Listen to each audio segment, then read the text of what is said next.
आपणही पक्ष शेट्टींकडे इच्छा व्यक्त केली, पदमुक्त करावा, जबाबदारीतून मुक्त करावा. नेमकं काय भूमिका तुमची आहे स्वतःची?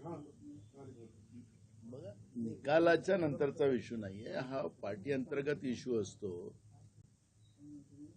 प्रत्येकाला संघटनात्मक एक कालावधी असतात आणि हा पार्टी अंतर्गत चर्चा असते. हे काही ओपनली नाही करावं, या चर्चेला काही ओपनली करण्याचं कुठले कारण नाही.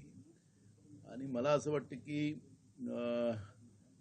काँग्रेस पक्ष संघटनात्मक जे काही निर्णय घेतात ते आपल्याला वेळोवेळी कळतात, त्यामुळे तो आपल्याला वेळोवेळी कळेल. मूळ प्रश्न आहे की महाराष्ट्रामध्ये पाशवी बहुमत मिळाल्यानंतर महाराष्ट्र सरकारचं जे काम सुरू झालेलं आहे, तर ज्याप्रमाणे परभणीमध्ये दलितांवर जो जानवरापेक्षा जास्त लाठीचार्ज जो लोकांवर केला, लोखंडी सळाखीनी लोकांना मारलं, तर हा पाशवी बहुमताचाच असर आहे का? आता यांना लोकांची जरूरतच नाही, आता आम्ही मशीनच जिंकून येऊ शकतो. आणि मग लोकांचं कुठलंही ॲजिटेशन आलं की त्याला बेदम मारायचं आणि कुठलीही काळजी करायची नाही. मनुष्य हा एकदम जानवरासारखा आहे, अशा पद्धतीचं जे काही परभणीमध्ये घडलं त्या घटनेचा आम्ही निषेध करतो.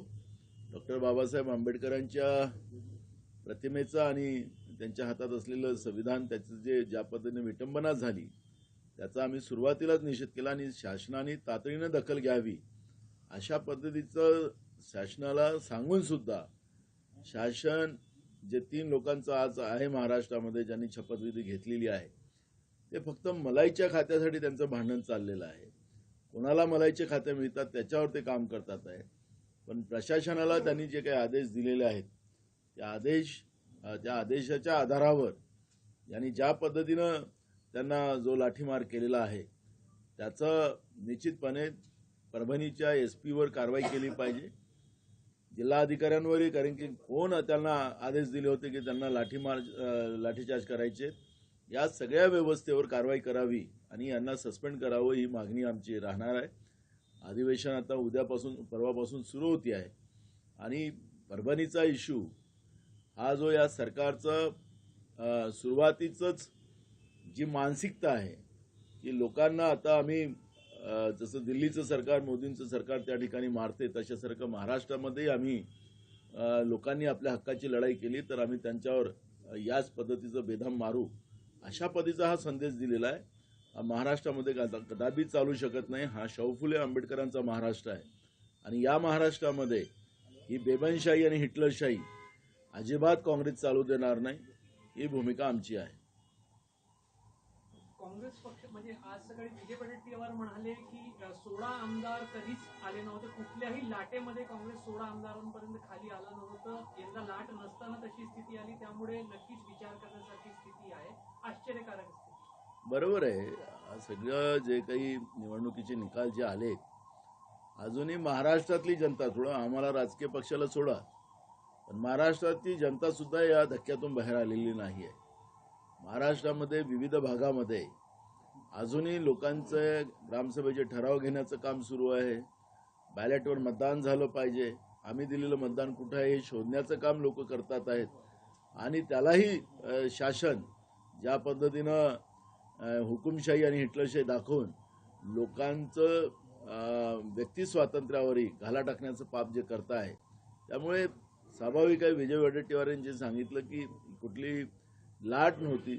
आणि हे जे काही निवडणुकीचे निकाल आले, या निवडणुकीच्या निकालांनी राजकीय पक्षच नव्हे तर महाराष्ट्राची जनताही सुद्धा अजूनपर्यंत त्याच्या धक्क्याच्या बाहेर आलेली नाही. कुठेतरी पक्षातून आपल्याला घेरलं जात आहे, काही आरोप करत आहे, बंटी शेळकेसारखे असो काही इतरही ठिकाणी काही ठिकाणी आरोप होत आहे, त्यामुळे कुठेतरी अरे राजकीय पक्षामध्ये सगळ्याच गोष्टी चालतात. नरेंद्र मोदीवरही बीजेपीचे लोक आक्षेप घेतात, फडणवीसवरही घेतात. त्याच्यामुळे काही राजकीय फक्त काँग्रेसमध्येच हे चालतात असं नाही आहे, प्रत्येक पक्षात चालतात.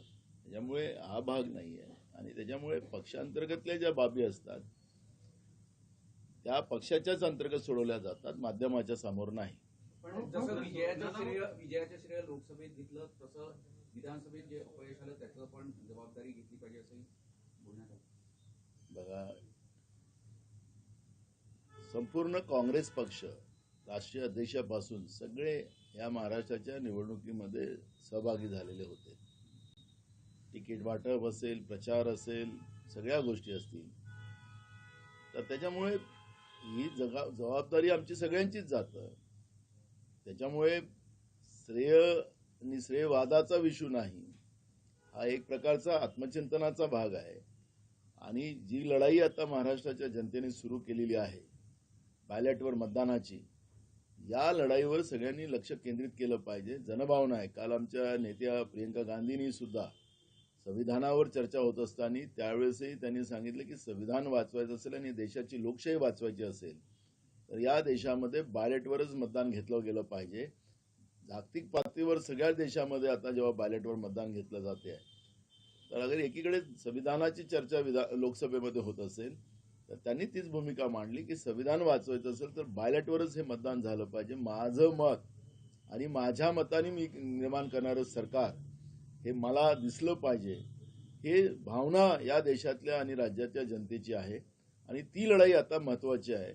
आणि ती लढाई आपण उभी केली नाही तर मी तुम्हाला सांगतो की देशातली लोकशाही संपुष्टात आणण्याचं काम मनुवादी व्यवस्थेनं आणि भाजपने निर्माण केलेली आहे.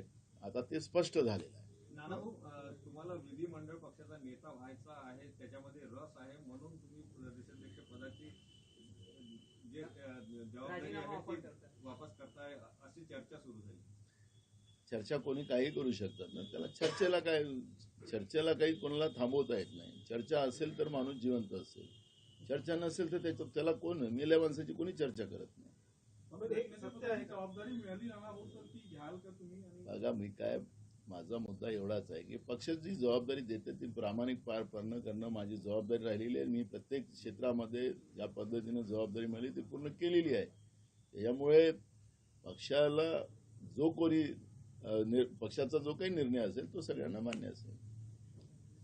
हो, एक महत्वाचा विषय असा आहे की तुम्ही स्पष्ट सांगितलं होतं की ईव्हीएम वरती माझा आक्षेप नाही आहे, पारदर्शकता हवी. पण आता काँग्रेस नेतेच ईव्हीएमच्या विरोधात रॅली काढतात आणि त्याच्यामध्ये तुमचा फोटो नाही आहे, इतर नेत्यांचे फोटो आहेत आणि बंटी शेळकेचा फोटो. मला माहिती आहे बंटी शेळके हा तुमच्यासाठी महत्वाचा विषय नाही, तुम्ही त्याला पुत्रवत प्रेम करताय, खरं आहे. पण हे ज्या पद्धतीनं झालंय आणि पब्लिकली त्यांनी केलं, निलंबनाची नोटीस गेली पण अजून कारवाई नाही, त्याचं दिल्लीवरून अनुमती आलेली नाही. काय म्हणतात?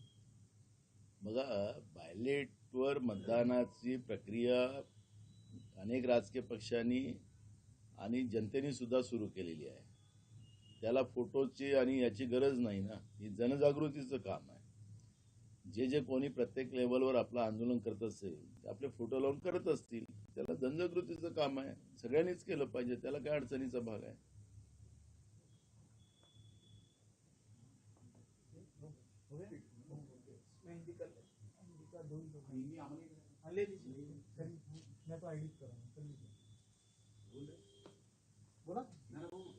आपने जो राजीनामा की चर्चा शुरू है उसके बारे में?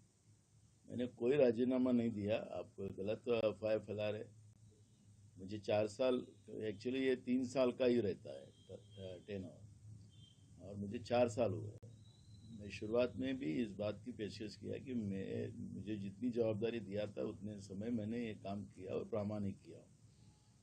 इसलिए ये पार्टी अंतर्गत हमारी बातें हैं वो डिस्क्लोज करने की नहीं होती है और पार्टी इसमें निर्णय लेंगी. और मुझे लगता है कि सबको मौका मिलना चाहिए काम करने का, संगठन में भी काम करने का मौका मिलना चाहिए, ये भूमिका हमारी है. पार्टी के अंदर से भी आवाज आ रहा है जैसे जीत का श्रेय नाना पटोले जी ने ले लिया लोकसभा में, इसी तरह विधानसभा में जो मैंने तब भी जीत का श्रेय नहीं लिया था. मैंने, आपने देखा होगा और चेक करके देखिए, मैंने तब भी कहा था कि महाराष्ट्र के कांग्रेस के कार्यकर्ताओं की जीत है और महाराष्ट्र की जनता की जीत है, ऐसा ही मैंने कहा था. कुछ लोगों ने तो मैंने अपने एरिया का खासदार मैंने चुना के लाया, ऐसे बातें बहुत लोगों ने की है. मैंने तब भी क्रेडिट लिया नहीं था. आज भी मैं हारने का क्रेडिट मैंने जब भी कहा कि ये चुनाव जो असेंबली का चुनाव था, हमारे राष्ट्रीय नेतृत्व ने ही इस चुनाव को पूरा कब्जे में लिया था. हम लोग सब लोग मिल के काम किए, तो इसमें सबकी जवाबदारी है. और इसलिए ये आत्मचिंतन करने का समय है, ये एलिगेशन लगाने का समय नहीं है. हम लोग सब मिलके पार्टी, क्योंकि महाराष्ट्र में कांग्रेस को मानने वाला बड़ा वर्ग है, कांग्रेस को चाहने वाला बड़ा वर्ग है। कांग्रेस ही महाराष्ट्र की शौफुल्ले अम्बेडकर विचारधारा को संभाल सकता है, ये महाराष्ट्र की जनता की भावना है और उस भावनाओं के साथ सब नेताओं ने काम करना चाहिए।